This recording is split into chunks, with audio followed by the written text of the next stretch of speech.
नमस्कार दोस्तों, स्वागत है आपका साहित्य सागर चैनल पर। आज हम प्रस्तुत कर रहे हैं मुंशी प्रेमचंद जी की प्रसिद्ध रचना गोदान का छठा भाग। इस भाग में होरी के जीवन में नए मोड़ आते हैं और उसकी चुनौतियां पहले से कहीं ज्यादा कठिन हो जाती हैं। आइए इस सामाजिक यथार्थ की गहराई में एक कदम और बढ़ाते हैं। जेठ की उदास और गर्म संध्या सेमड़ी की सड़कों और गलियों में पानी के छिड़काव से शीतल और प्रसन्न हो रही थी। मंडप के चारों तरफ फूलों और पौधों के गमले सजा दिए गए थे और बिजली के पंखे चल रहे थे। राय साहब अपने कारखाने में बिजली बनवा लेते थे। उनके सिपाही पीली वर्दियां डाटे, नीले साफे बांधे जनता पर रोब जमाते फिरते थे। नौकर उजले कुर्ते पहने और केसरिया पाग बांधे मेहमानों और मुखियों का आदर सत्कार कर रहे थे। उसी वक्त एक मोटर सिंह द्वार के सामने आकर रुकी और उसमें से 3 महानुभाव उतरे। वह जो खद्र का कुर्ता और चप्पल पहने हुए हैं, उनका नाम पिंडत ओंकारनाथ है। आप दैनिक पत्र बिजली के यशस्वी संपादक हैं, जिन्हें देश चिंता ने घुला डाला है। दूसरे महाशब्द जो कोट पैंट में हैं, वह है तो वकील, पर वकालत न चलने के कारण एक बीमा कंपनी की दलाली करते हैं और ताल्लुकेदारों को महाजनों और बैंकों से कर्ज दिलाने में वकालत से कहीं ज्यादा कमाई करते हैं। इनका नाम है श्याम बिहारी तनखा। और तीसरे सज्जन जो रेशमी अचकन और तंग पाजामा पहने हुए हैं, मिस्टर बी मेहता, यूनिवर्सिटी में दर्शन शास्त्र के अध्यापक हैं। ये तीनों सज्जन राय साहब के सहपाठियों में हैं और शगुन के उत्सव में निमंत्रित हुए हैं। आज सारे इलाके के असामी आएंगे और शगुन के रुपए भेंट करेंगे। रात को धनुष यज्ञ होगा और मेहमानों की दावत होगी। होरी ने 5 रुपए शगुन के दे दिए हैं और एक गुलाबी मिर्जी पहने, गुलाबी पगड़ी बांधे, घुटने तक कचनी काचे, हाथ में एक खुरपी लिए और मुख पर पाउडर लगवाए राजा जनक का माली बन गया है और गरुड़ से इतना फूल उठा है मानो यह सारा उत्सव उसी के पुरुषार्थ से हो रहा है। राय साहब ने मेहमानों का स्वागत किया। दोहरे बदन के ऊंचे आदमी थे, गठा हुआ शरीर, तेजस्वी चेहरा, ऊंचा माथा, गोरा रंग, जिस पर शरबती रेशमी चादर खूब खिल रही थी। पिंडत ओंकारनाथ ने पूछा, अब की कौन सा नाटक खेलने का विचार है? मेरे रस की तो यहां वही वस्तु है। राय साहब ने तीनों सज्जनों को अपनी रावटी के सामने कुसिरियों पर बैठाते हुए कहा, पहले तो धनुष यज्ञ होगा, उसके बाद एक प्रहसन। नाटक कोई अच्छा न मिला। कोई तो इतना लंबा कि शायद 5 घंटों में भी खत्म न हो, और कोई इतना क्लिष्ट कि शायद यहां एक व्यक्ति भी उसका अर्थ न समझे। आखिर मैंने स्वयं एक प्रहसन लिख डाला जो 2 घंटों में पूरा हो जाएगा। ओंकारनाथ को राय साहब की रचना शक्ति में बहुत संदेह था। उनका ख्याल था कि प्रतिभा तो गरीबी ही में चमकती है, दीपक की भांति जो अंधेरे ही में अपना प्रकाश दिखाता है। उपेक्षा के साथ जिसे छिपाने की भी उन्होंने चेष्टा नहीं की, पंडित ओंकारनाथ ने मुंह फेर लिया। मिस्टर तनखा इन बेमतलब की बातों में न पड़ना चाहते थे, फिर भी राय साहब को दिखा देना चाहते थे कि इस विषय में उन्हें कुछ बोलने का अधिकार है। बोले, नाटक कोई भी अच्छा हो सकता है अगर उसके अभिनेता अच्छे हों। अच्छा से अच्छा नाटक बुरे अभिनेताओं के हाथ में पड़कर बुरा हो सकता है। जब तक स्टेज पर शिक्षित अभिनेत्रियां नहीं आती, हमारी नाट्य कला का उद्धार नहीं हो सकता। अब की तो आपने काउंसिल में प्रश्नों की धूम मचा दी। मैं तो दावे के साथ कह सकता हूं कि किसी मेंबर का रिकॉर्ड इतना शानदार नहीं है। दर्शन के अध्यापक मिस्टर मेहता इस प्रशंसा को सहन कर सकते थे, विरोध तो करना चाहते थे, पर सिद्धांत की आड़ में। उन्होंने हाल ही में एक पुस्तक कई साल के परिश्रम से लिखी थी। उसकी जितनी धूम होनी चाहिए थी, उसकी शतांश भी नहीं हुई थी। इससे बहुत दुखी थे। बोले, भाई, मैं प्रश्नों का कायल नहीं। मैं चाहता हूं हमारा जीवन हमारे सिद्धांतों के अनुकूल हो। आप कृषकों के शुभेच्छु है, उन्हें तरह तरह की रियायत देना चाहते हैं, जमींदारों के अधिकार छीन लेना चाहते हैं। बिल्क उन्हें आप समाज का शाप कहते हैं, फिर भी आप जमींदार हैं। वैसे ही जमींदार जैसे हजारों और जमींदार हैं। अगर आपकी धारणा है कि कृषकों के साथ रियायत होनी चाहिए, तो पहले आप खुद शुरू करें। काश्तकारों को बगैर नजराने लिए पट्टे लिख दें, बेगार बंद कर दें, इजाफा लगान को तिलांजलि दे दें, चरावर जमीन छोड़ दें। मुझे उन लोगों से जरा भी हमदर्दी नहीं है जो बातें तो करते हैं कम्युनिस्टों की सी, मगर जीवन है रईसों का सा, उतना ही विलास में, उतना ही स्वार्थ से भरा हुआ। राय साहब को आघात पहुंचा। वकील साहब के माथे पर बल पड़ गए और संपादक जी के मुंह में जैसे कालिक लग गई। वह खुद समिष्टवाद के पुजारी थे, पर सीधे घर में आग न लगाना चाहते थे। तनखा ने राय साहब की वकालत की। मैं समझता हूं राय साहब का अपने असामियों के साथ जितना अच्छा व्यवहार है, अगर सभी जमींदार वैसे ही हो जाएं, तो यह प्रश्न ही न रहे। मेहता ने हथौड़े की दूसरी चोट जमाई। मानता हूं आपका अपने असामियों के साथ बहुत अच्छा बर्ताव है, मगर प्रश्न यह है कि उसमें स्वार्थ है या नहीं। इसका एक कारण क्या यह नहीं हो सकता कि मध्यम आंच में भोजन स्वादिष्ट पकता है? गुड़ से मारने वाला जहर से मारने वाले की अपेक्षा कहीं सफल हो सकता है। मैं तो केवल इतना जानता हूं, हम या तो साम्यवादी हैं या नहीं हैं। हैं तो उसका व्यवहार करें, नहीं हैं तो बकना छोड़ दें। मैं नकली जिंदगी का विरोधी हूं। मांस खाना अच्छा समझते हो तो खुलकर खाओ, बुरा समझते हो तो मत खाओ। यह तो मेरी समझ में आता है, लेकिन अच्छा समझना और छिपकर खाना, यह मेरी समझ में नहीं आता। मैं तो इसे कायरता भी कहता हूं और धूर्तता भी, जो वास्तव में एक है। राय साहब सभा चतुर आदमी थे। अपमान और आहत को धैर्य और उदारता से सहने का उन्हें अभ्यास था। कुछ असमंजस में पड़े हुए बोले, आपका विचार बिल्कुल ठीक है मेहता जी। आप जानते हैं मैं आपकी साफगोई का कितना आदर करता हूं, लेकिन आप ये भूल जाते हैं कि अन्य यात्राओं की भांति विचारों की यात्रा में भी पड़ाव होते हैं, और आप एक पड़ाव को छोड़कर दूसरे पड़ाव तक नहीं जा सकते। मानव जीवन का इतिहास इसका प्रत्यक्ष प्रमाण है। मैं उस वातावरण में पला हूं जहां राजा ईश्वर है और जमींदार ईश्वर का मंत्री। मेरे स्वर्गवासी पिता असामियों पर इतनी दया करते थे कि पाले या सूखे में कभी आधा और कभी पूरा लगान माफ कर देते थे। अपने बखाड़ से अनाज निकालकर असामियों को खिला देते थे। घर के गहने बेचकर कन्याओं के विवाह में मदद देते थे। मगर उसी वक्त तक, जब तक प्रजा उनको सरकार और धमारवतार कहती रहे, उन्हें अपना देवता समझकर उनकी पूजा करती रहे। प्रजा का पालन उनका सनातन धर्म था, लेकिन अधिकार के नाम पर वह कौड़ी का एक दांत भी फोड़कर देना न चाहते थे। मैं उसी वातावरण में पला हूं और मुझे गर्व है कि मैं व्यवहार में चाहे जो कुछ करूं, मैं विचारों में उनसे आगे बढ़ गया हूं और यह मानने लग गया हूं कि जब तक किसानों को ये रियायतें अधिकार के रूप में न मिलेंगी, केवल सद्भावना के आधार पर उनकी दशा सुधर नहीं सकती। स्वेच्छा अगर अर्थ हो, मैं खुद सद्भावना करते हुए भी स्वार्थ नहीं छोड़ सकता और चाहता हूं कि हमारे वर्ग को शासन और नीति के बल से अपना स्वार्थ छोड़ने के लिए मजबूर कर दिया जाए। इसे आप कायरता कहेंगे, मैं इसे विवशता कहता हूं। मैं इसे स्वीकार करता हूं कि किसी को भी दूसरे के श्रम पर मोटे होने का अधिकार नहीं है। उपजीवी होना घोर लज्जा की बात है। कर्म करना प्राणी मात्र का धर्म है। समाज की ऐसी व्यवस्था जिसमें कुछ लोग मौज करें और अधिक लोग पीसें और खपे, कभी सुखद नहीं हो सकती। पूंजी और शिक्षा, जिसे मैं पूंजी ही का एक रूप समझता हूं, इनका किला जितनी जल्द टूट जाए उतना ही अच्छा है। जिन्हें पेट की रोटी मैसर नहीं, उनके अफसर और नियोजक 10-10, 5-5 हजार फटकारें, यह हास्यास्पद है और लज्जास्पद भी। इस व्यवस्था ने हम जमींदारों में कितनी विलासिता, कितना दुराचार, कितनी पराधीनता और कितनी निर्लज्जता भर दी है, यह मैं खूब जानता हूं। लेकिन मैं इन कारणों से इस व्यवस्था का विरोध नहीं करता। मेरा तो यह कहना है कि अपने स्वार्थ की दृष्टि से भी इसका अनुमोदन नहीं किया जा सकता। इस शान को निभाने के लिए हमें अपनी आत्मा की इतनी हत्या करनी पड़ती है कि हमें आत्माभिमान का नाम भी नहीं रहा। हम अपने असामियों को लूटने के लिए मजबूर हैं।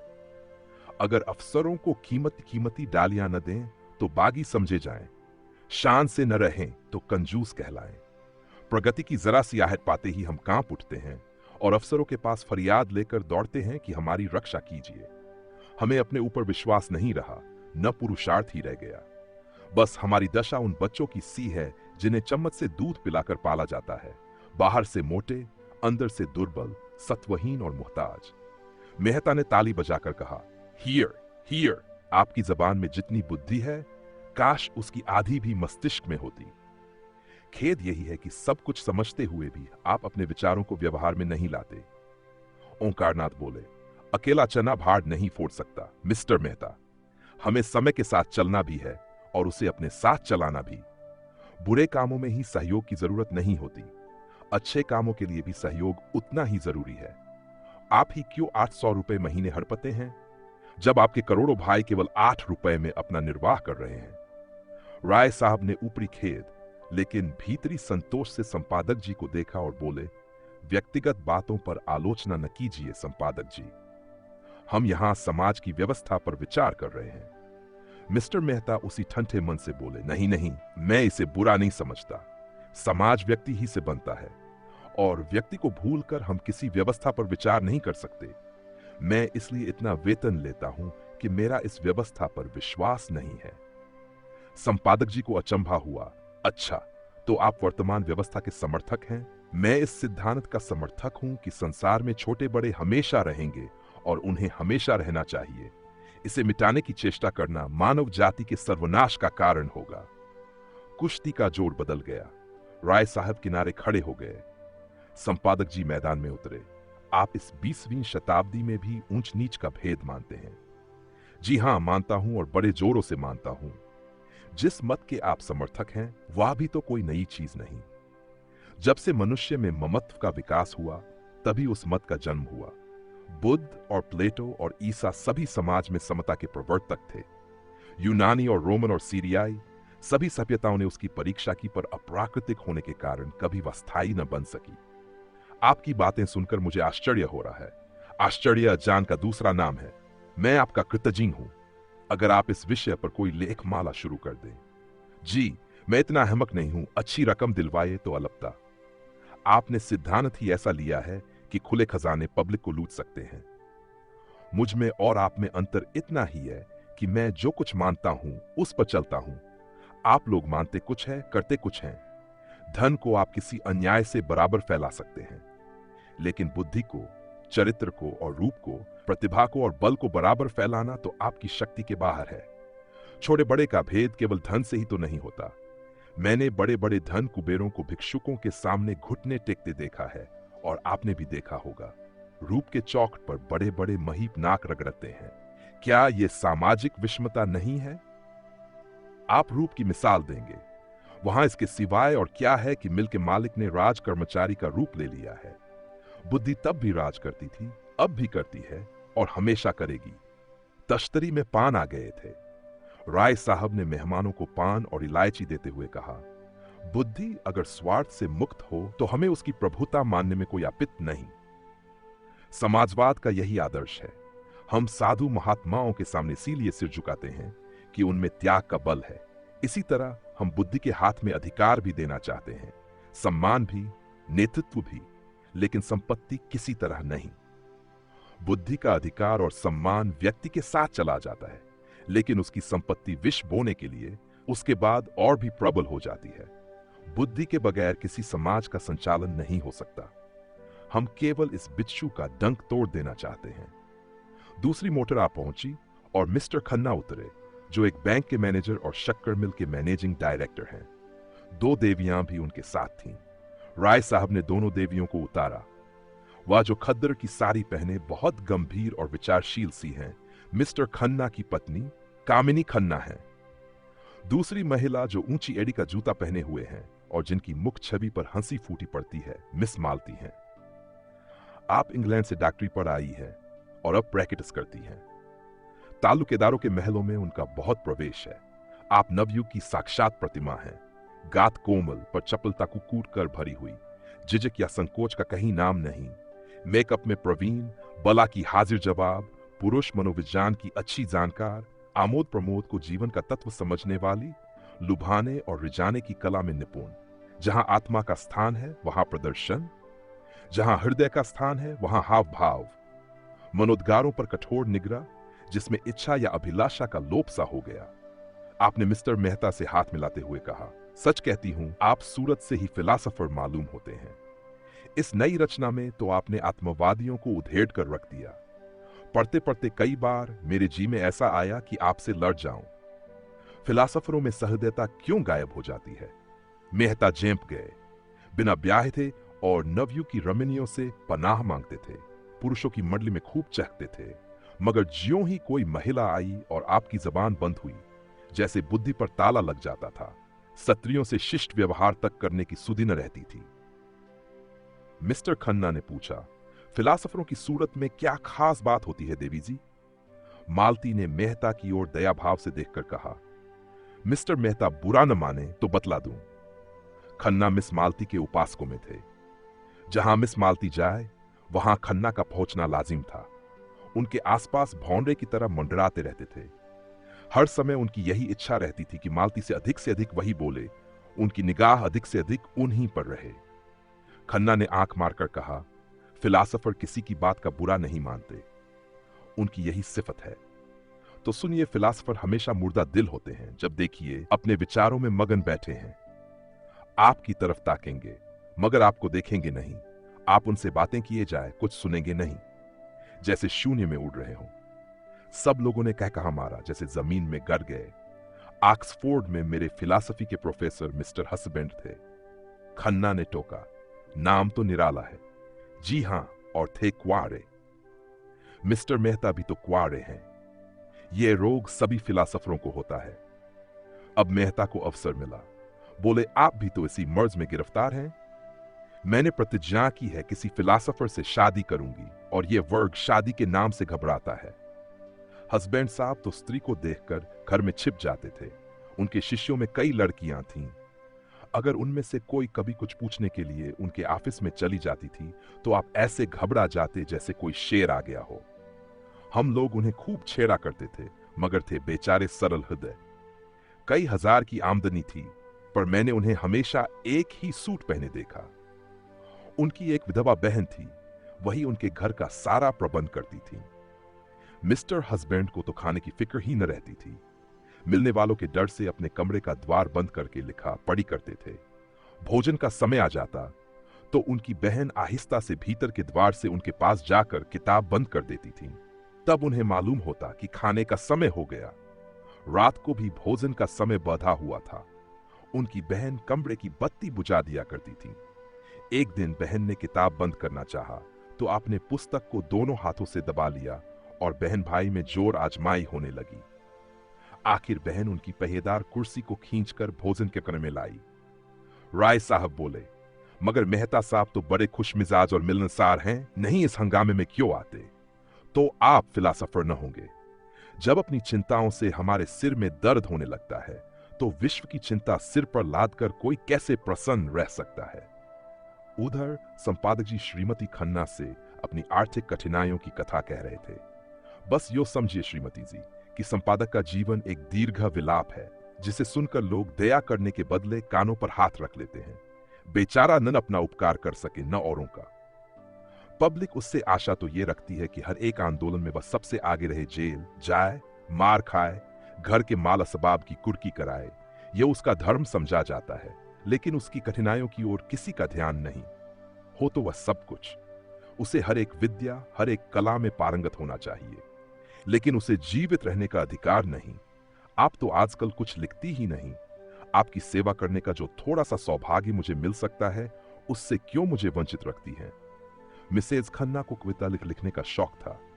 इस नाते से संपादक जी कभी कभी उनसे मिल आया करते थे, लेकिन घर के काम धंधों में व्यस्त रहने के कारण इधर बहुत दिनों से कुछ लिख नहीं सकी थी। सच बात तो यह है कि संपादक जी ने ही उन्हें प्रोत्साहित करके कवि बनाया था। सच्ची प्रतिभा उनमें बहुत कम थी। क्या लिखूं, कुछ सूझता ही नहीं। आपने कभी मिस मालती से कुछ लिखने को नहीं कहा। संपादक जी उपेक्षा भाव से बोले, उनका समय मूल्यवान है कामिनी देवी। लिखते तो वह लोग हैं जिनके अंदर कुछ दर्द है, अनुराग है, लगन है, विचार है, जिन्होंने धन और भोग विलास को जीवन का लक्ष्य बना लिया। वह क्या लिखेंगे? कामिनी ने ईर्ष्या मिश्रित विनोद से कहा, अगर आप उनसे कुछ लिखा सकें तो आपका प्रचार दुगना हो जाए। लखनऊ में तो ऐसा कोई रसिक नहीं है जो आपका ग्राहक न बन जाए। अगर धन मेरे जीवन का आदर्श होता तो आज मैं इस दशा में न होता। मुझे भी धन कमाने की कला आती है। आज चाहूं तो लाखों कमा सकता हूं, लेकिन यहां तो धन को कभी कुछ समझा ही नहीं। साहित्य की सेवा अपने जीवन का ध्येय है और रहेगा। कम से कम मेरा नाम तो ग्राहकों में लिखवा दीजिए। आपका नाम ग्राहकों में नहीं, संरक्षकों में लिखूंगा। संरक्षकों में रानियों महारानियों को रखिए, जिनकी थोड़ी सी खुशामद करके आप अपने पत्र को लाभ की चीज बना सकते हैं। मेरी रानी महारानी आप हैं। मैं तो आपके सामने किसी रानी महारानी की हकीकत नहीं समझता। जिसमें दया और विवेक है, वही मेरी रानी है। खुशामद से मुझे घृणा है। कामिनी ने चुटकी ली, लेकिन मेरी खुशामद तो आप कर रहे हैं संपादक जी। संपादक जी ने गंभीर होकर श्रद्धापूर्ण स्वर में कहा, यह खुशामद नहीं है देवी जी, हृदय के सच्चे उद्गार हैं। राय साहब ने पुकारा, संपादक जी जरा इधर आइएगा, मिस मालती आपसे कुछ कहना चाहती हैं। संपादक जी की वह सारी अकड़ गायब हो गई। नम्रता और विनय की मूर्ति बने हुए आकर खड़े हो गए। मालती ने उन्हें सदै नेत्रों से देखकर कहा, मैं अभी कह रही थी कि दुनिया में मुझे सबसे ज्यादा डर संपादकों से लगता है। आप लोग जिसे चाहे एक क्षण में बिगाड़ दें। मुझी से चीफ सेक्रेटरी साहब ने एक बार कहा, अगर मैं इस बल्डी ओंकारनाथ को जेल में बंद कर सकूं तो अपने को भाग्यवान समझूं। ओंकारनाथ की बड़ी बड़ी मूंछें खड़ी हो गईं, आंखों में गर्व की ज्योति चमक उठी।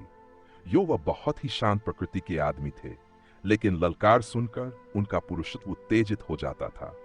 दृढ़ता भरे स्वर में बोले, इस कृपा के लिए आपका कृतज्ञ हूं। उस बद में अपना जिक्र तो आता है, चाहे किसी तरह आए। आप सेक्रेटरी महोदय से कह दीजिएगा कि ओंकारनाथ उन आदमियों में नहीं है जो इन धमकियों से डर जाए। उसकी कलम उसी वक्त विश्राम लेगी जब उसकी जीवन यात्रा समाप्त हो जाएगी। उसने अनीति और स्वेच्छाचार को जड़ से खोदकर फेंक देने का जिम्मा लिया है।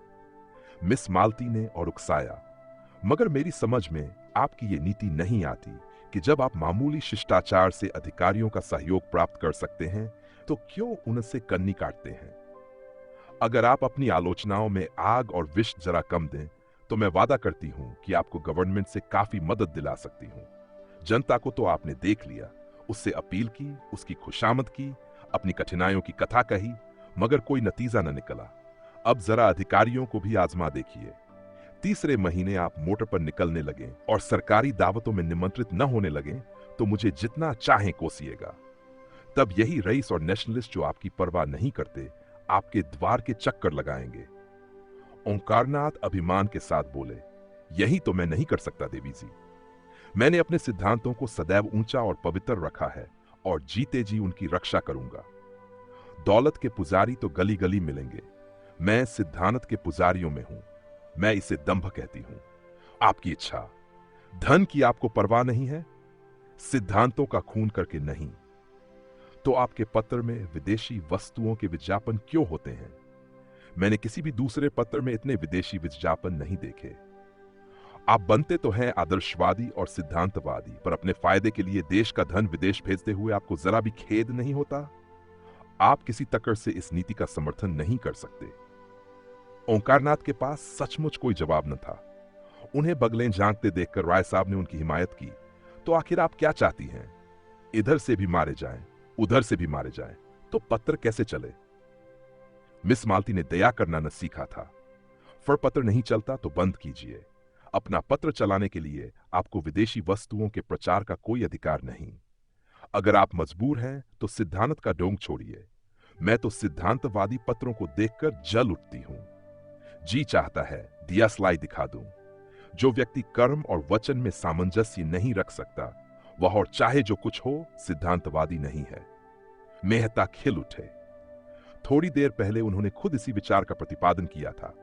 उन्हें मालूम हुआ कि इस रमणी में विचार की शक्ति भी है, केवल तितली नहीं। संकोच जाता रहा। यही बात अभी मैं कह रहा था। विचार और व्यवहार में सामंजस्य का न होना ही धूर्तता है, मक्कारी है। मिस मालती प्रसन्न मुख से बोली, तो इस विषय में आप और मैं एक हैं, और मैं भी फिलासफर होने का दावा कर सकती हूं। खन्ना की जीभ में खुजली हो रही थी। बोले, आपका एक एक अंग फिलासफी में डूबा हुआ है। मालती ने उनकी लगाम खींची। अच्छा, आपको भी फिलासफी में दखल है। मैं तो समझती थी आप बहुत पहले अपनी फिलासफी को गंगा में डुबो बैठे। नहीं, आप इतने बैंकों और कंपनियों के डायरेक्टर न होते। राय साहब ने खन्ना को संभाला। तो क्या आप समझती हैं कि फिलासफरों को हमेशा फाके मस्त रहना चाहिए? जी हां, फिलासफर अगर मोह पर विजय न पा सके तो फिलासफर कैसा? इस लिहाज से तो शायद मिस्टर मेहता भी फिलासफर न ठहरें। मेहता ने जैसे आस्तीन चराकर कहा, मैंने तो कभी यह दावा नहीं किया राय साहब। मैं तो इतना ही जानता हूं कि जिन औजारों से लोहार काम करता है उन्हीं औजारों से सोनार नहीं करता। क्या आप चाहते हैं आम भी उसी दशा में फले फूलें जिसमें बबूल या ताड़? मेरे लिए धन केवल उन सुविधाओं का नाम है जिनमें मैं अपना जीवन सार्थक कर सकूं। धन मेरे लिए बढ़ने और फलने फूलने वाली चीज नहीं, केवल साधन है। मुझे धन की बिल्कुल इच्छा नहीं। आप वह साधन जुटा दें जिसमें मैं अपने जीवन का उपयोग कर सकूं। ओंकारनाथ समिष्टवादी थे। व्यक्ति की इस प्रधानता को कैसे स्वीकार करते?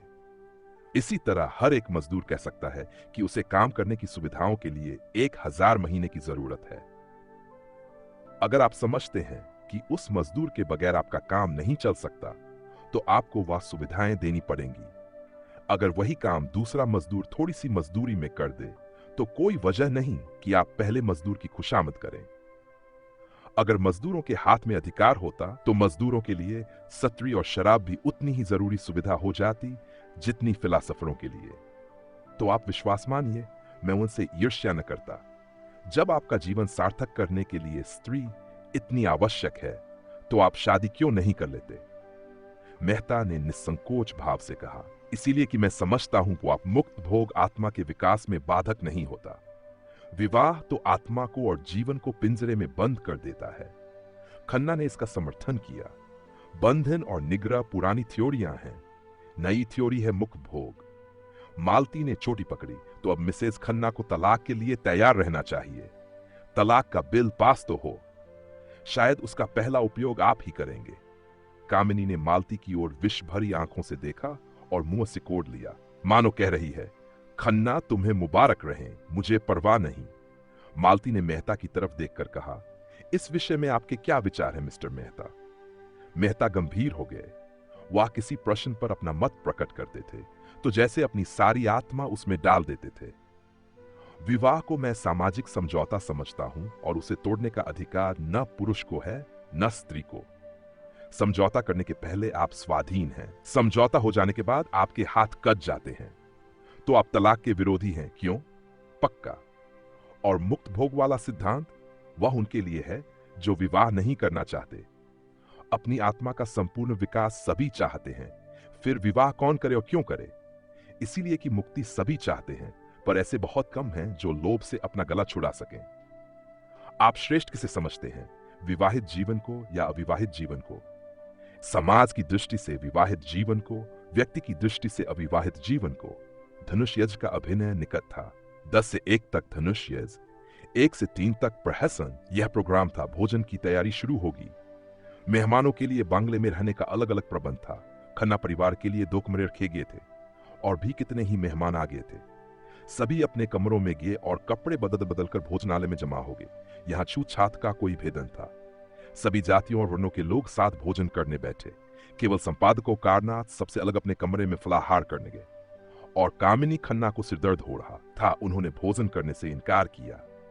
भोजनालय में मेहमानों की संख्या 25 से कम न थी। शराब भी थी और मांस भी। इस उत्सव के लिए राय साहब अच्छी किस्म की शराब खास तौर पर खिंचवाते थे। खींची जाती थी दवा के नाम से, पर होती थी खालिश शराब। मांस भी कई तरह के पकते थे, कोफ्ते, कबाब और पुलाव। मुर्ग, मुगिरिया, बकरा, हिरन, तीतर, मोर, जिसे जो पसंद हो वह खाए। भोजन शुरू। मालती ने पूछा, संपादक जी कहां रह गए? किसी को भेजो राय साहब, उन्हें पकड़ लाए। राय साहब ने कहा, वह वैष्णव हैं, उन्हें यहां बुलाकर क्यों बेचारे का धर्म नष्ट करोगी? बड़ा ही आचारनिष्ठ आदमी है। अजी और कुछ न सही, तमाशा तो रहेगा। सहसा एक सज्जन को देखकर उसने पुकारा, आप भी तशरीफ रखते हैं मिर्जा खुर्शीद, यह काम आपके सुपुर्द। आपकी लियाकत की परीक्षा हो जाएगी। मिर्जा खुर्शीद गोरे चिट्टे आदमी थे। भूरी भूरी मूंछें, नी दोहरी देह, चांद के बाल सफाट, छकलिया अचकन और चूड़ीदार पाजामा पहने थे। ऊपर से हैट लगा लेते थे। वोटिंग के समय चौंक पड़ते थे और नेशनलिस्टों की तरफ वोट देते थे। सूफी मुसलमान थे। 2 बार हज कराए थे, मगर शराब खूब पीते थे। कहते थे, जब हम खुदा का एक हुक्म भी कभी नहीं मानते तो दीन के लिए क्यों जान दें। बड़े दिलगीबाज, बेफिक्रे जीव थे। पहले बसरे में ठीक है कारोबार करते, लाखों कमाए, मगर शामत आई कि एक मेम से आशनाई कर बैठे। मुकदमेबाजी हुई, जेल जाते जाते बचे। 24 घंटे के अंदर मुल्क से निकल जाने का हुक्म हुआ। जो कुछ जहां था वहीं छोड़ा और सिर्फ 50,000 लेकर भाग खड़े हुए। बंबई में उनके एजेंट थे। सोचा था उनसे हिसाब किताब कर ले और जो कुछ निकलेगा उसी में जिंदगी काट देंगे, मगर एजेंटों ने जाल करके उनसे वह 50,000 भी ऐंठ लिए। निराश होकर वहां से लखनऊ चले। गाड़ी में एक महात्मा से साक्षात हुआ। महात्मा जी ने उन्हें सब्ज बाग दिखाकर उनकी घड़ी, अंगूठियां, रुपए सब उड़ा लिए। बेचारे लखनऊ पहुंचे तो देखे कपड़ों के सिवा और कुछ न था। राय साहब से पुरानी मुलाकात थी। कुछ उनकी मदद से और कुछ अन्य मित्रों से एक जूते की दुकान खोल ली। वह अब लखनऊ की सबसे चलती हुई जूते की दुकान थी। 4-500 रोज की बिक्री थी। जनन तक उन पर थोड़े ही दिनों में इतना विश्वास हो गया कि एक बड़े भारी मुस्लिम ताल्लुकेदार को नीचा दिखाकर कौंसिल में पहुंच गए। अपनी जगह पर बैठे बैठे बोले, जी नहीं, मैं किसी का दीन नहीं बिगाड़ता। यह काम आपको खुद करना चाहिए। मजा तो जब है कि आप उन्हें शराब पिलाकर छोड़े। यह आपके हुस्न के जादू की आजमाइश है। चारों तरफ से आवाजें आईं, हाँ हाँ मिस मालती, आज अपना कमाल दिखाइए। मालती ने मिर्जा को ललकारा, कुछ इनाम दोगे? 100 रुपए की एक थैली। हुश, 100 रुपए, लाख रुपए का धर्म बिगाड़ूं 100 के लिए। अच्छा, आप खुद अपनी फीस बताइए। 1000 कौड़ी कम नहीं। अच्छा मंजूर। जी नहीं, लाकर मेहताजी के हाथ में रख दीजिए। मिर्जाजी ने तुरंत 100 रुपए का नोट जेब से निकाला और उसे दिखाते हुए खड़े होकर बोले, भाइयों, यह हम सब मर्दों की इज्जत का मामला है। अगर मिस मालती की फरमाइश न पूरी हुई तो हमारे लिए कहीं मुंह दिखाने की जगह न रहेगी। अगर मेरे पास रुपए होते तो मैं मिस मालती की एक एक अदा पर 1-1 लाख कुर्बान कर देता। एक पुराने शायर ने अपने माशूक के काले तिल पर समरकंद और बुखारा के सूबे कुर्बान कर दिए थे। आज आप सभी साहबों की जवामर्दी और हुस्नन परस्ती का इम्तिहान है। जिसके पास जो कुछ हो सच्चे सूरमा की तरह निकाल कर रख दे। आपको इल्म की कसम, माशूक की अदाओं की कसम, अपनी इज्जत की कसम, पीछे कदम न हटाए। मर्दो, रुपए खर्च हो जाएंगे, नाम हमेशा के लिए रह जाएगा। ऐसा तमाशा लाखों में भी सस्ता है। देखिए लखनऊ के हसीनों की रानी एक जाहिद पर अपने हुस्न का मंत्र कैसे चलाती है। भाषण समाप्त करते ही मिर्जाजी ने हर एक की जेब की तलाशी शुरू कर दी। पहले मिस्टर खन्ना की तलाशी हुई। उनकी जेब से 5 रुपए निकले। मिर्जा ने मुंह फीका करके कहा, वाह खन्ना साहब, नाम बड़े दर्शन थोड़े। इतनी कंपनियों के डायरेक्टर, लाखों की आमदनी और आपके जेब में 5 रुपए। लाहौल बिला कुबत। कहां है मेहता? आप जरा जाकर मिसेज खन्ना से कम 100 रुपए वसूल कर लाएं। खन्ना खिसिया कर बोले, अजी उनके पास एक पैसा भी न होगा। कौन जानता था कि यहां आप तलाशी लेना शुरू करेंगे। खैर आप खामोश रहिए, हम अपनी तकदीर तो आजमा लें। अच्छा तो मैं जाकर उनसे पूछता हूं। जी नहीं, आप यहां से हिल नहीं सकते। मिस्टर मेहता, आप फिलासफर हैं, मनोविज्ञान के पंडित। देखिए अपनी भेद न कराएगा। मेहता शराब पीकर मस्त हो जाते थे। उस मस्ती में उनका दर्शन उड़ जाता था और विनोद सजीव हो जाता था। लपककर मिसेज खन्ना के पास गए और 5 मिनट ही में मुंह लटकाए लौट आए। मिर्जा ने पूछा, अरे क्या खाली हाथ? राय साहब हंसे, काजी के घर चूहे भी सयाने। मिर्जा ने कहा, हो बड़े खुशनसीब खन्ना, खुदा की कसम। मेहता ने कहकहा मारा और जेब से 100-100 रुपए के 5 नोट निकाले। मिर्जा ने लपककर उन्हें गले लगा लिया। चारों तरफ से आवाजें आने लगीं, कमाल है, मानता हूं उस्ताद, क्यों न हो, फिलासफर ही जो ठहरे। मिर्जा ने नोटों को आंखों से लगाकर कहा, भाई मेहता, आज से मैं तुम्हारा शागिर्द हो गया। बताओ क्या जादू मारा? मेहता अकड़कर लाल लाल आंखों से ताकते हुए बोले, अजी कुछ नहीं। ऐसा कौन सा बड़ा काम था? जाकर पूछा। अंदर आऊं? बोली, आप हैं मेहता जी, आइए। मैंने अंदर जाकर कहा, वहां लोग ब्रिज खेल रहे हैं। अंगूठी 1000 से कम की नहीं है। आपने तो देखा है, बस वही। आपके पास रुपए हो तो 500 रुपए देकर 1000 की चीज ले लीजिए। ऐसा मौका फिर मिस मालती ने इस वक्त रुपए न दिए तो बेदाग निकल जाएंगी। पीछे से कौन देता है? शायद इसीलिए उन्होंने अंगूठी निकाली है कि 500 रुपए किसके पास धरे होंगे। मुस्कुराई और चट अपने बटुए से 5 नोट निकालकर दे दिए और बोली, मैं बिना कुछ लिए घर से नहीं निकलती, न जाने कब क्या जरूरत पड़े। खन्ना खिसिया कर बोले, जब हमारे प्रोफेसरों का यह हाल है तो यूनिवर्सिटी का ईश्वर ही मालिक है। खुर्शेद ने घाव पर नमक छिड़का, अरे तो ऐसी कौन सी बड़ी रकम है जिसके लिए आपका दिल बैठा जाता है? खुदा झूठ न बुलवाए तो यह आपकी एक दिन की आमदनी है। समझ लीजिएगा, एक दिन बीमार पड़ गए और जाएगा भी तो मिस मालती ही के हाथ में। आपके दर्द ए जिगर की दवा मिस मालती ही के पास तो है। मालती ने ठोकर मारी, देखिए मिर्जाजी, तबेले में लती याहुज अच्छी नहीं। मिर्जा ने दुम हिलाई, कान पकड़ता हूं देवी जी। मिस्टर तनखा की तलाशी हुई, मुश्किल से 10 रुपए निकले। मेहता की जेब से केवल 98 निकली। कई सज्जनों ने एक एक 2-2 रुपए खुद दे दिए। हिसाब जोड़ा गया तो 300 की कमी थी। ये कमी राय साहब ने उदारता के साथ पूरी कर दी। संपादक जी ने मेवे और फल खाए थे और जरा कमर सीधी कर रहे थे कि राय साहब ने जाकर कहा, आपको मिस मालती याद रही हैं। खुश होकर बोले, मिस मालती मुझे याद कर रही हैं, धन्य भाग। राय साहब के साथ ही हाल में आ विराजे।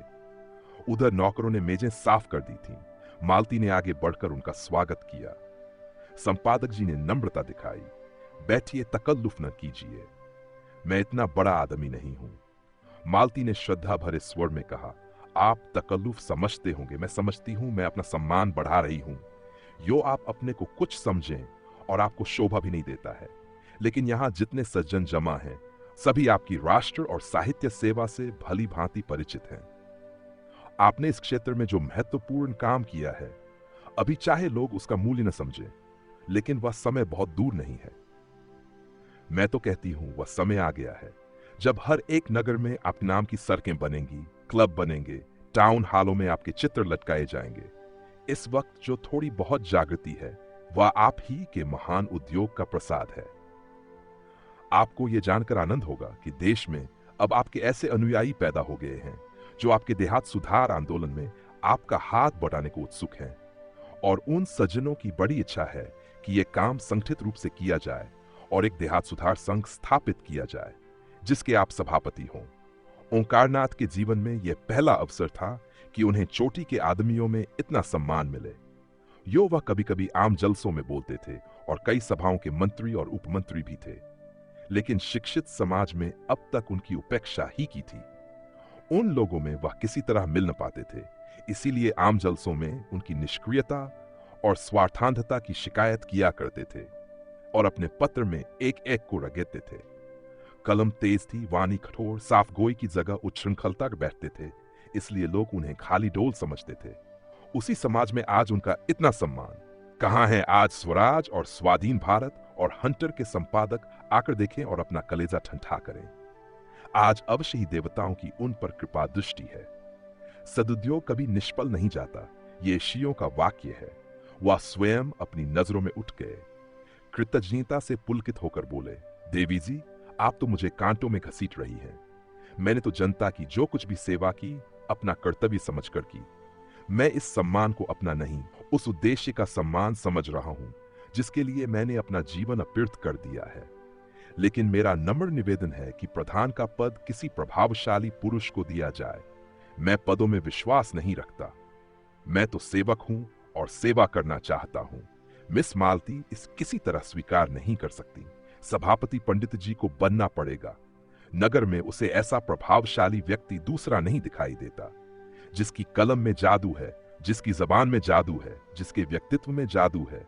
वह कैसे कहता है कि वह प्रभावशाली नहीं है? वह जमाना गया जब धन और प्रभाव में मेल था। अब प्रतिभा और प्रभाव के मेल का युग है। संपादक जी को यह पद अवश्य स्वीकार करना पड़ेगा। मंत्री मिस मालती होंगी। इस सभा के लिए 1000 का चंदा भी हो गया है और अभी तो सारा शहर और प्रांत पड़ा हुआ है। 4-5 लाख मिल जाना मामूली बात है।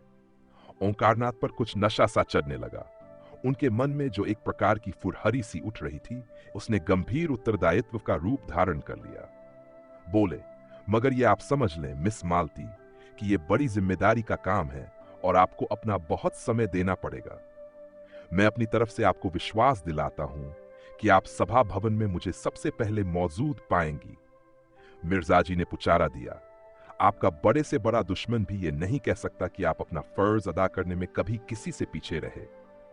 मिस मालती ने देखा शराब कुछ कुछ असर करने लगी है, तो और भी गंभीर बनकर बोली, अगर हम लोग इस काम की महानता न समझते तो न ये सभा स्थापित होती और न आप इसके सभापति होते।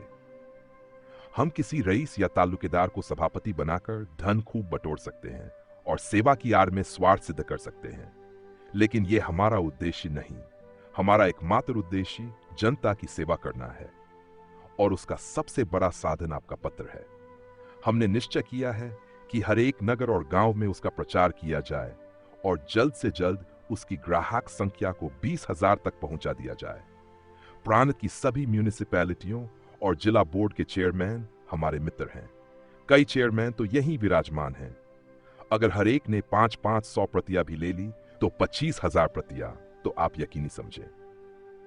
फिर राय साहब और मिर्जा साहब की यह सलाह है कि काउंसिल में इस विषय का एक प्रस्ताव रखा जाए कि प्रत्येक गांव के लिए बिजली की एक प्रति सरकारी तौर पर मंगाई जाए या कुछ वार्षिक सहायता स्वीकार की जाए, और हमें पूरा विश्वास है कि यह प्रस्ताव पास हो जाएगा। ओंकारनाथ ने जैसे नशे में झूमते हुए कहा, हमें गवर्नर के पास डेपुटेशन ले जाना होगा। मिर्जा खुर्शीद बोले, जरूर जरूर। उनसे कहना होगा कि किसी सभ्य शासन के लिए यह कितनी लज्जा और कलंक की बात है कि ग्रामोत्थान का अकेला पत्र होने पर भी बिजली का अस्तित्व तक नहीं स्वीकार किया जाता। मिर्जा खुर्शीद ने कहा, अवश्य अवश्य, मैं गर्व नहीं करता, अभी गर्व करने का समय नहीं आया, लेकिन मुझे इसका दावा है कि ग्राम्य संगठन के लिए बिजली ने जितना उद्योग किया है। मिस्टर मेहता ने सुधारा, नहीं महाशय, तपस्या कहिए। मैं मिस्टर मेहता को धन्यवाद देता हूं। हां, इसे तपस्या ही कहना चाहिए, बड़ी कठोर तपस्या। बिजली ने जो तपस्या की है वह इस प्रांत के ही नहीं, इस राष्ट्र के इतिहास में अभूतपूर्व है। मिर्जा खुर्शीद बोले, जरूर जरूर। मिस मालती ने एक पेग और दिया, हमारे संघ ने यह निश्चय भी किया है कि काउंसिल में अब की जो जगह खाली हो उसके लिए आपको उम्मीदवार खड़ा किया जाए। आपको केवल अपनी स्वीकृति देनी होगी, शेष सारा काम हम लोग कर लेंगे। आपको खर्च से मतलब न प्रोपेगेंडा न दौड़ धूप से। ओंकारनाथ की आंखों की ज्योति दुगुनी हो गई। गर्वपूर्ण नम्रता से बोले, मैं आप लोगों का सेवक हूं, मुझसे जो काम चाहे ले लीजिए। हम लोगों को आपसे ऐसी ही आशा है। हम अब तक झूठे देवताओं के सामने नाक रगड़ते रगड़ते हार गए और कुछ हाथ न लगा। अब हमने आप में सच्चा पथ प्रदर्शक, सच्चा गुरु पाया है, और इस शुभ दिन के आनंद में आज हमें एक मन एक प्राण होकर अपने अहंकार को, अपने दंभ को तिलांजलि दे देना चाहिए। हम में आज से कोई ब्राह्मण नहीं है, कोई शूद्र नहीं है, कोई हिंदू नहीं है, कोई मुसलमान नहीं है, कोई ऊंच नहीं है, कोई नीच नहीं है। हम सब एक ही माता के बालक, एक ही गोद के खेलने वाले, एक ही थाली के खाने वाले भाई हैं। जो लोग भेदभाव में विश्वास रखते हैं, जो लोग पृथकता और कट्टरता के उपासक हैं, उनके लिए हमारी सभा में स्थान नहीं है। जिस सभा के सभापति पूज्य ओंकारनाथ जी जैसे विशाल हृदय व्यक्त हो, उस सभा में ऊंच नीच का, खान पान का और जाति पाति का भेद नहीं हो सकता। जो महानुभाव एकता में और राष्ट्रीयता में विश्वास न रखते हो, वे कृपा करके यहां से उठ जाएं। राय साहब ने शंका की, मेरे विचार में एकता का यह आशय नहीं है कि सब लोग खान पान का विचार छोड़ दें। मैं शराब नहीं पीता, तो क्या मुझे इस सभा से अलग हो जाना पड़ेगा? मालती ने निर्मम स्वर में कहा, बेशक अलग हो जाना पड़ेगा। आप इस संघ में रहकर किसी तरह का भेद नहीं रख सकते। मेहता जी ने घड़े को ठोका, मुझे संदेह है कि हमारे सभापति जी स्वयं खान पान की एकता में विश्वास नहीं रखते हैं। ओंकारनाथ का चेहरा जर्द पड़ गया। इस बदमाश ने यह क्या बेवक्त की शहनाई बजा दी। दुष्ट कहीं गड़े मुर्दे न उखाड़ने लगे, नहीं, यह सारा सौभाग्य स्वप्न की भांति शून्य में विलीन हो जाएगा। मिस मालती ने उनके मुंह की ओर जिज्ञासा की दृष्टि से देखकर दृढ़ता से कहा, आपका संदेह निराधार है मेहता महोदय। क्या आप समझते हैं कि राष्ट्र की एकता का ऐसा उपन्यासक, ऐसा उदारचेता पुरुष, ऐसा रसिक कवि इस निर्थक और लज्जाजनक भेद को मान्य समझेगा? ऐसी शंका करना उसकी राष्ट्रीयता का अपमान करना है। ओंकारनाथ का मुखमंडल प्रदीप्त हो गया, प्रसन्नता और संतोष की आभा झलक पड़ी। मालती ने उसी से कहा, और इससे भी अधिक उनकी पुरुष भावना का। एक रमणी के हाथों से शराब का प्याला पाकर वह कौन भद्र पुरुष है जो इनकार कर दे? यह तो नारी जाति का अपमान होगा, उस नारी जाति का जिसके नयन बाणों से अपने हृदय को बिंधवाने की लालसा पुरुष मात्र में होती है, जिसकी अदाओं पर मर मिटने के लिए बड़े बड़े महीप लालायत रहते हैं। लाए बोतल और प्याले और दौड़ चलने दीजिए। इस महान अवसर पर किसी तरह की शंका, किसी तरह की आपित राष्ट्रद्रोह से कम नहीं। पहले हम अपने सभापति की सेहत का जाम पिएंगे। बर्फ, शराब और सोडा पहले ही से तैयार था। मालती ने ओंकारनाथ को अपने हाथों से लाल विष से भरा हुआ ग्लास दिया और उन्हें कुछ ऐसी जादू भरी चिन्ह से देखा कि उनकी सारी निष्ठा, सारी वनश्रेष्ठता काफूर हो गई। मन ने कहा, सारा आचार विचार परिस्थितियों के अधीन है। आज तुम दरिद्र हो, किसी मोटर कार को धूल उड़ाते देखते हो तो ऐसा बिगड़ते हो कि उसे पत्थरों से चूर चूर कर दो। लेकिन क्या तुम्हारे मन में कार की लालसा नहीं है? परिस्थिति ही विधि है और कुछ नहीं। बाप दादों ने नहीं पी थी, न पी हो। उन्हें ऐसा अवसर ही कब मिला था? उनकी जीविका पोथी पर थी। शराब लाते कहां से और पीते भी तो जाते कहां? फिर वह तो रेलगाड़ी पर न चढ़ते थे, कल का पानी न पीते, अंग्रेजी पढ़ना पाप समझते थे। समय कितना बदल गया है। समय के साथ अगर नहीं चल सकते तो वह तुम्हें पीछे छोड़कर चला जाएगा। ऐसी महिला के कोमल हाथों से विष भी मिले तो शिरोधार्य करना चाहिए। जिस सौभाग्य के लिए बड़े बड़े राजे तरसते हैं, वह आज उनके सामने खड़ा है। क्या वह उसे ठुकरा सकते हैं? उन्होंने ग्लास ले लिया और सिर झुकाकर अपनी कृतज्ञता दिखाते हुए एक ही सांस में पी गए। और तब लोगों को गर्व भरी आंखों से देखा, मानो कह रहे हो, अब तो आपको मुझ पर विश्वास आया। क्या समझते हैं मैं निरापोंगा पिंडत हूं? अब तो मुझे दंभी और पाखंडी कहने का साहस नहीं कर सकते। हाल में ऐसा शोरगुल मचा कि कुछ न पूछो, जैसे पिटारे में बंद गह गहे निकल पड़े हों। वाह देवी जी, क्या कहना है। कमाल है मिस मालती, कमाल है। तोड़ दिया नमक का कानून, तोड़ दिया धर्म का किला, तोड़ दिया नेम का घड़ा, फोड़ दिया। ओंकारनाथ के कंठ के नीचे शराब का पहुंचना था कि उनकी रसिकता वाचाल हो गई। मुस्कुराकर बोले, मैंने अपने धर्म की थाती मिस मालती के कोमल हाथों में सौंप दी और मुझे विश्वास है वह उसकी यथोचित रक्षा करेंगी। उनके चरण कमलों के इस प्रसाद पर मैं ऐसे 1000 धर्मों को न्योछावर कर सकता हूं। कहकहों से हाल गूंज उठा। संपादक जी का चेहरा फूल उठा था, आंखें झुकी पड़ती थीं। दूसरा ग्लास भरकर बोले, ये मिस मालती की सेहत का जाम है, आप लोग पिए और उन्हें आशीर्वाद दें। लोगों ने फिर अपने अपने अपने ग्लास खाली कर दिए। उसी वक्त मिर्जा खुर्शेद ने एक माला लाकर संपादक जी के गले में डाल दी और बोले, सज्जनों, फिदवी ने अभी अपने पूज्य सदर साहब की शान में एक कसीदा कहा है, आप लोगों की इजाजत हो तो सुनाओ। चारों तरफ से आवाजें आईं, हाँ हाँ जरूर सुनाइए। ओंकारनाथ भंग तो आए दिन पिया करते थे और उनका मस्तिष्क उसका अभ्यस्त हो गया था, मगर शराब पीने का उन्हें यह पहला अवसर था। भंग का नशा मंथर गति से एक स्वप्न की भांति आता था और मस्तिष्क पर मेघ के समान छा जाता था। उनकी चेतना बनी रहती थी। उन्हें खुद मालूम होता था कि इस समय उनकी वाणी बड़ी लच्छेदार है और उनकी कल्पना बहुत प्रबल। शराब का नशा उनके ऊपर सिन्ह की भांति झपटा और दबोच बैठा। वह कहते कुछ है, मुंह से निकलता कुछ है, फिर यह जान भी जाता रहा वह क्या कहते हैं और क्या करते हैं, इसकी सुधि ही न रही। यह स्वप्न का रोमानी वैचित्र्य न था, जागृति का वह चक्कर था जिसमें साकार निराकार हो जाता है। न जाने कैसे उनके मस्तिष्क में यह कल्पना जाग उठी कि कसीदा पढ़ना कोई बड़ा अनुचित काम है। मेज पर हाथ पटक कर बोले, नहीं, कदापि नहीं, यहां कोई कसीदा नहीं होगा, नहीं होगा। हम सभापति हैं, हमारा हुक्म है, हम अभी इस सभा को तोड़ सकते हैं, अभी तोड़ सकते हैं, सभी को निकाल सकते हैं, कोई हमारा कुछ नहीं कर सकता। हम सभापति हैं, कोई दूसरा सभापति नहीं है। मिर्जा ने हाथ जोड़कर कहा, हुजूर, इस कसीदे में तो आपकी तारीफ की गई है। संपादक जी ने लाल पर ज्योतिहीन नेत्रों से देखा। तुम हमारी तारीफ क्यों की? क्यों की? बोलो, क्यों हमारी तारीफ की?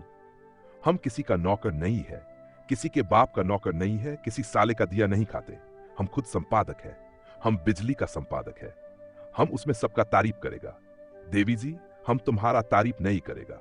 हम कोई बड़ा आदमी नहीं है, हम सबका गुलाम है, हम आपका चरण रज है।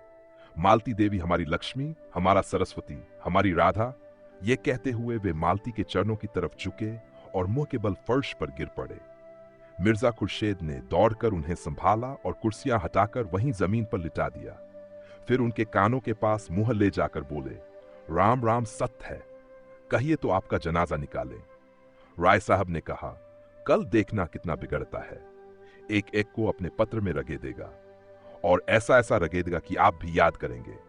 एक ही दुष्ट है, किसी पर दया नहीं करता, लिखने में तो अपना जोड़ नहीं रखता। ऐसा गधा आदमी कैसे इतना अच्छा लिखता है, यह रहस्य है। कई आदमियों ने संपादक जी को उठाया और ले जाकर उनके कमरे में लिटा दिया। उधर पंडाल में धनुष यज्ञ हो रहा था। कई बार इन लोगों को बुलाने के लिए आदमी आ चुके थे। कई हुक्काम भी पंडाल में आ पहुंचे थे। लोग उधर जाने को तैयार हो रहे थे कि सहसा एक अफगान आकर खड़ा हो गया। गोरा रंग, बड़ी बड़ी मूंछें, ऊंचा कद, चौड़ा सीना, आंखों में निर्भयता का उन्माद भरा हुआ, ढीला नीचा कुर्ता, पैरों में शलवार, जरी के काम की सदरी, सिर पर पगड़ी और कुला, कंधे में चमड़े का बैग लटकाए, कंधे पर बंदूक रखे और कमर में तलवार बांध न जाने किधर से आ खड़ा हो गया और गर्ज कर बोला, खबरदार, कोई यहां से मत जाओ। हमारा 7 का आदमी पर डाका पड़ा है। यहाँ का जो सरदार है वह हमारा आदमी को लूट लिया है। उसका माल तुमको देना होगा, एक कौड़ी देना होगा। कहां है सरदार, उसको बुलाओ। राय साहब ने सामने आकर क्रोध भरे स्वर में कहा, कैसी लूट, कैसा डाका, ये तुम लोगों का काम है। यहां कोई किसी को नहीं लूटता।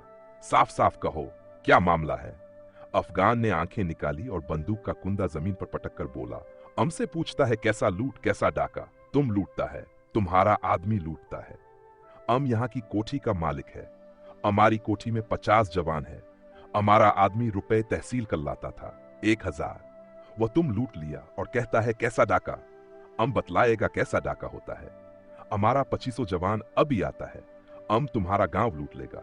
कोई साला कुछ नहीं कर सकता, कुछ नहीं कर सकता। खन्ना ने अफगान के तेवर के तुचके से उठे कि निकल जाए। सरदार ने जोर से डांटा, कहां जाता तुम? कोई कहीं नहीं जा सकता। नहीं, हम सबको कत्ल कर देगा, अभी फैर कर देगा। हमारा तुम कुछ नहीं कर सकता। हम तुम्हारा पुलिस से नहीं डरता। पुलिस का आदमी हमारा शकल देखकर भागता है।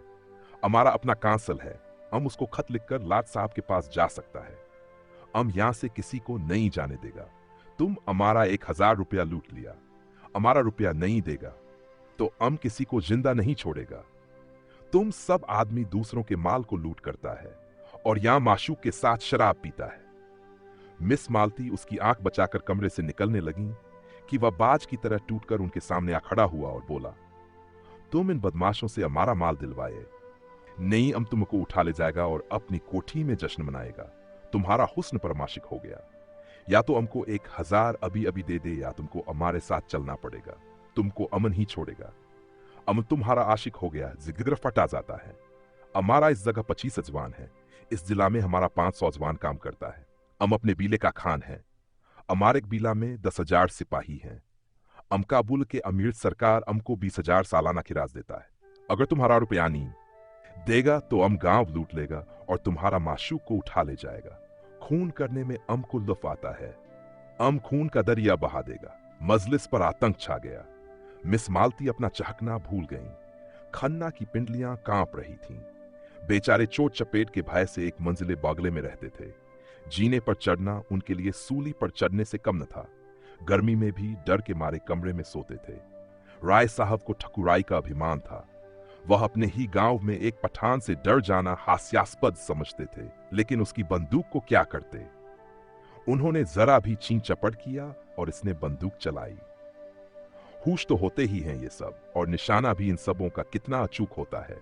अगर उसके हाथ में बंदूक न होती तो राय साहब उससे सींग मिलाने को भी तैयार हो जाते। मुश्किल यही थी कि दुष्ट किसी को बाहर नहीं जाने देता। नहीं, दम के दम में सारा गांव जमा हो जाता और इसके पूरे जत्थे को पीट पाट कर रख देता। आखिर उन्होंने दिल मजबूत किया और जान पर खेल कर बोले, हमने आपसे कह दिया कि हम चोर डाकू नहीं हैं। मैं यहां की काउंसिल का मेंबर हूं और ये देवी जी लखनऊ की सुप्रसिद्ध डॉक्टर हैं। यहां सभी शरीफ और इज्जतदार लोग जमा हैं। हमें बिल्कुल खबर नहीं आपके आदमियों को किसने लूटा। आप जाकर थाने में रपट कीजिए। खान ने जमीन पर पैर पटके, पैंतरे बदले और बंदूक को कंधे से उतारकर हाथ में लेता हुआ दहाड़ा, मत बक बक करो। काउंसिल का मेंबर को हम इस तरह पैरों से कुचल देता है। हमारा हाथ मजबूत है, हमारा दिल मजबूत है। हम खुदा ताला के सिवा और किसी से नहीं डरता। तुम हमारा रुपया नहीं देगा तो हम आपकी तरफ इशारा कर अभी तुमको कत्ल कर देगा। अपनी तरफ बंदूक की नली देखकर राय साहब झुककर मेज के बराबर आ गए। अजीब मुसीबत में जान फंसी थी। शैतान बरबस कहे जाता है, तुमने हमारे रुपए लूट लिए। न कुछ सुनता है, न कुछ समझता है, न किसी को बाहर जाने आने देता है। नौकर चाकर, सिपाही प्यादे सब धनुष यज देखने में मगन थे। जमींदारों के नौकर यो भी आलसी और काम चोर होते ही हैं। जब तक 10 दफे पुकारा जाए बोलते ही नहीं। और इस वक्त तो वे एक शुभ काम में लगे हुए थे। धनुष यज्ञ उनके लिए केवल तमाशा नहीं, भगवान की लीला थी। अगर एक आदमी भी इधर आ जाता तो सिपाहियों को खबर हो जाती और दम भर में खान का सारा खान पर निकल जाता। दाढ़ी के एक एक बाल नुच जाते। कितना गुस्सेवर है। होते भी तो जल्लाद हैं। न मरने का गम, न जीने की खुशी। मिर्जा साहब ने चकित नेत्रों से देखा क्या बताऊं, कुछ अक्ल काम नहीं करती। मैं आज अपना पिस्तौल घर ही छोड़ आया, नहीं मजा चखा देता। खन्ना रोना मुंह बनाकर बोले, कुछ रुपए देकर किसी तरह इस बला को टालिए। राय साहब ने मालती की ओर देखा। देवी जी, अब आपकी क्या सलाह है? मालती का मुखमंडल तमतमा रहा था। बोली, होगा क्या, मेरी इतनी बेइज्जती हो रही है और आप लोग बैठे देख रहे हैं। बोस मर्दों के होते एक उजड्डा पठान मेरी इतनी दुर्गति कर रहा है और आप लोगों के खून में जरा भी गमीर नहीं आती।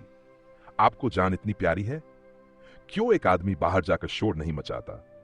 क्यों आप लोग उस पर झपट कर उसके हाथ से बंदूक नहीं छीन लेते? बंदूक ही तो चलाएगा, चलाने दो। एक या दो की जान ही तो जाएगी, जाने दो। मगर देवी जी मर जाने को जितना आसान समझती थी और लोग न समझते थे। कोई आदमी बाहर निकलने की फिर हिम्मत करे और पठान गुस्से में आकर 10-5 फैर कर दे तो यहां सफाया हो जाएगा। बहुत होगा, पुलिस उसे फांसी की सजा दे देगी। वह भी क्या ठीक, एक बड़े कबीले का सरदार है। उसे फांसी देते हुए सरकार भी सोच विचार करेगी। ऊपर से दबाव पड़ेगा। राजनीति के सामने न्याय को कौन पूछता है? हमारे ऊपर उल्टे मुकदमे दायर हो जाए और दनकारी पुलिस बिठा दी जाए तो आश्चर्य नहीं। कितने मजे से हंसी मजाक हो रहा था। अब तक ड्रामा का आनंद उठाते होते। इस शैतान ने आकर एक नई विपत्ति खड़ी कर दी और ऐसा जान पड़ता है बिना दो एक खून किए मानेगा भी नहीं। खन्ना ने मालती को फटकारा, देवी जी, आप तो हमें ऐसा लताड़ रही हैं मानो अपनी प्राण रक्षा करना कोई पाप है। प्राण का मोह प्राणी मात्र में होता है और हम लोगों में भी हो तो कोई लज्जा की बात नहीं। आप हमारी जान इतनी सस्ती समझती हैं, यह देखकर मुझे खेद होता है। 1000 का ही तो मुआमला है। आपके पास मुफ्त के 1000 हैं, उसे देकर क्यों नहीं विदा कर देती? आप खुद अपनी बेइज्जती करा रही हैं, इसमें हमारा क्या दोष? राय साहब ने गर्म होकर कहा, अगर इसने देवी जी को हाथ लगाया तो चाहे मेरी लाश यहीं तड़पने लगे, मैं उससे भिड़ जाऊंगा। आखिर वह भी आदमी ही तो है। मिर्जा साहब ने संदेह से सिर हिलाकर कहा, राय साहब, आप अभी इन सबों के मिजाज से वाकिफ नहीं हैं। यह फैर करना शुरू करेगा तो फिर किसी को जिंदा न छोड़ेगा। इनका निशाना बेकता होता है। तंखा बेचारे आने वाले चुनाव की समस्या सुलझने आए थे। 10-5 हजार का वारा न्यारा करके घर जाने का स्वप्न देख रहे थे। यहां जीवन ही संकट में पड़ गया। बोले, सबसे सरल उपाय वही है जो अभी खन्ना जी ने बतलाया। 1000 ही की बात है और रुपए मौजूद हैं, तो आप लोग क्यों इतना सोच विचार कर रहे हैं? मिस मालती ने तंखा को तिरस्कार भरी आंखों से देखा। आप लोग इतने कायर हैं, ये मैं न समझती थी। मैं भी ये न समझता था कि आपको रुपए इतने प्यारे हैं और वह भी मुफ्त के। जब आप लोग मेरा अपमान देख सकते हैं तो अपने घर की स्त्रियों का अपमान भी देख सकते होंगे। तो आप भी पैसे के लिए अपने घर के पुरुषों को होम करने में संकोच न करेंगी। खान इतनी देर तक छल्लाया हुआ सा इन लोगों की गिटपिट सुन रहा था। एकाएक गर्ज कर बोला, अब नहीं मानेगा। इतनी देर यहां खड़ा है, तुम लोग कोई जवाब नहीं देता। जेब से सीटी निकाल तुमको एक लम्हा और देता है। अगर तुम रुपया नहीं देता तो सीटी बजाएगा और हमारा 25 जवान यहां आ जाएगा। बस फिर आंखों में प्रेम की ज्वाला भरकर उसने मिस मालती को देखा। तुम हमारे साथ चलेगा दिलदार, तुम्हारे ऊपर फिदा हो जाएगा, अपना जान तुम्हारे कदमों पर रख देगा। इतना आदमी तुम्हारा आशिक है, मगर कोई सच्चा आशिक नहीं। सच्चा इश्क क्या है दिखा देगा। तुम्हारा इशारा पाते ही हम अपने सीने में खंजर चुबा सकता है। मिर्जा ने घिघियाकर कहा, देवी जी, खुदा के लिए इस मुझे रुपए दीजिए। खन्ना ने हाथ जोड़कर याचना की, हमारे ऊपर दया करो मिस मालती। राय साहब तनकर बोले, हरगिज नहीं। आज जो कुछ होना है हो जाने दीजिए, या तो हम खुद मर जाएंगे या इन जालिमों को हमेशा के लिए सबक दे देंगे। तनखा ने राय साहब को उड़ान बताई, शेर की मांद में घुसना कोई बहादुरी नहीं है, मैं इसे मूर्खता समझता हूं। मगर मिस मालती के मनोभाव कुछ और ही थे। खान के लाल सा प्रदीप नेत्रों ने उन्हें आश्वस्त कर दिया था और अब इस कांड में उन्हें मनचलेपन का आनंद आ रहा था। उनका हृदय कुछ देर इन नरपुओं के बीच में उनके बड़बड़ प्रेम का आनंद उठाने के लिए लचा रहा था। शिष्ट प्रेम की दुर्बलता और निर्जीवता का उन्हें अनुभव हो चुका था। आज अक्खर अनघर पठानों के उम्मत प्रेम के लिए उनका मन दौड़ रहा था, जैसे संगीत का आनंद उठाने के बाद कोई मस्त हाथियों की लड़ाई देखने के लिए दौड़े। उन्होंने खां साहब के सामने जाकर निशंक भाव से कहा, तुम्हें रुपये नहीं मिलेंगे। खान ने हाथ बढ़ाकर कहा, तो तुमको लूट ले जाएगा। तुम इतने आदमियों के बीच से हमें नहीं ले जा सकता। तुमको 1000 आदमियों के बीच से ले जा सकता है। तुमको जान से हाथ धोना पड़ेगा। अपने माशूक के लिए अपने जिस्म का एक एक बोटी नुचवा सकता है। उसने मालती का हाथ पकड़कर खींचा। उसी वक्त होरी ने कमरे में कदम रखा। वह राजा जनक का माली बना हुआ था और उसके अभिनय ने देहातियों को हंसाते हंसाते लौटा दिया था। उसने सोचा, मालिक अभी तक क्यों नहीं आए? वह भी तो आकर देखें कि देहाती इस काम में कितने कुशल होते हैं। उनके यार दोस्त भी देखें, कैसे मालिक को बुलाए। वह अवसर खोज रहा था और ज्यों ही मोहलत मिली दौड़ा हुआ यहां आया, मगर यहां का दृश्य देखकर भौचक्का सा खड़ा रह गया। सब लोग चुप्पी साधे थर थर कांपते खातर नेत्रों से खान को देख रहे थे और खान मालती को अपनी तरफ खींच रहा था। उसकी सहज बुद्धि ने परिस्थिति का अनुमान कर लिया। उसी वक्त राय साहब ने पुकारा, होरी दौड़कर जा और सिपाहियों को बुला ला, जल्द दौड़। होरी पीछे मुड़ा था कि खान ने उसके सामने बंदूक तानकर डांटा, कहां जाता है सुअर, हम गोली मार देगा। होरी गवार था। लाल पगड़ी देखकर उसके प्राण निकल जाते थे, लेकिन मस्त सांड पर लाठी लेकर पिल पड़ता था।